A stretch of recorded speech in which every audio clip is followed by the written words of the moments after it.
പുതുമുഖങ്ങൾ നിറഞ്ഞ ഇത്തവണത്തെ നിയമസഭയിൽ MLA-മാരുടെ സത്യപ്രതിജ്ഞാ ചടങ്ങ് ഭാഷ കൊണ്ടും വേഷം കൊണ്ടും പുതുമകൾ നിറഞ്ഞതായി. മലയാളത്തിന് പുറമെ തമിഴ്, കന്നഡ, ഇംഗ്ലീഷ് ഭാഷകളിൽ അംഗങ്ങളിൽ ചിലർ സത്യപ്രതിജ്ഞ ചെയ്തു.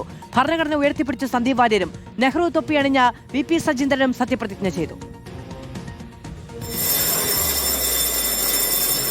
ചരിത്രമുറങ്ങുന്ന കേരള നിയമസഭയിലെ പുതിയ അംഗങ്ങളുടെ ഇന്നത്തെ സത്യപ്രതിജ്ഞാ ചടങ്ങ് ഭാഷാ സംഗമ വേദി കൂടിയായി മാറി. സപ്തഭാഷാ സംഗമം മണ്ണായ മഞ്ചേശ്വരത്തിന്റെ നായകൻ AKM അഷ്റഫ് കന്നഡയിലാണ് സത്യവാചകം ചൊല്ലിയത്. ಕಾನೂನಿನ ಮೂಲಕ ಸ್ಥಾಪಿತವಾದ ಭಾರತದ ಸಂವಿಧಾನದ ವಿಷಯದಲ್ಲಿ ദേവികുളത്തെ ഇടത് കോട്ട പൊളിച്ച F രാജയുടെ സത്യപ്രതിജ്ഞയാകട്ടെ തമിഴിലും. ഞാൻ ഇപ്പോൾ മേற்கொள்வதற்கும் கடமையை ഉണ്മയാവും നേർമയാവും നിറവേറ്റുവൻ എന്ന് കടവുളിൻ പേരിൽ. മന്ത്രിയായി ഇംഗ്ലീഷിൽ സത്യപ്രതിജ്ഞ ചെയ്ത K മുരളീധരൻ ഇന്ന് MLA-ആയി സഭയിലും ഇംഗ്ലീഷിനെ കൈവിട്ടില്ല. കൂട്ടിന് രമേശ് ചെന്നിത്തലയും മാത്യു കുഴൽനാടനും രമേശ് പിഷാരടിയും ഷിബു ബേബി ജോണും ഫൈസൽ ബാബുവും സന്ദീപ് വാര്യരും. That I will bear true faith and allegiance to the Constitution of India.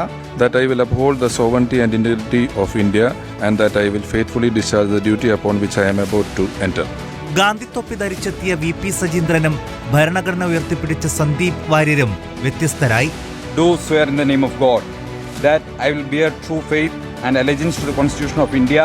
സഭയിലേക്ക് സൈക്കിളിലെത്തി വ്യത്യസ്തനായ ചാണ്ടിയുമ്മൻ ഉമ്മൻചാണ്ടിയുടെ ചിത്രമുള്ള ടീഷർട്ട് ധരിച്ചാണ് സത്യപ്രതിജ്ഞ ചെയ്തത്. നിയമം വഴി സ്ഥാപിതമായ ഭാരതത്തിന്റെ ഭരണഘടനയോട് ഞാൻ നിർവ്യാജ്യമായ വിശ്വസ്തയും കൂറും പുലർത്തുമെന്നും. DYFIയുടെ സംസ്ഥാന സെക്രട്ടറി, യൂത്ത് കോൺഗ്രസ് സംസ്ഥാന അധ്യക്ഷൻ, MSFന്റെ സംസ്ഥാന പ്രസിഡന്റ്, യുവജന സംഘടനകളുടെ അമരക്കാർ ഇനി സഭയിലെ MLA-മാർ. ഞാൻ വിശ്വസ്തയോടുകൂടി നിർവഹിക്കുമെന്നും ദൈവത്തിന്റെ നാമത്തിൽ സത്യം ചെയ്യുന്നു. News desk reporter.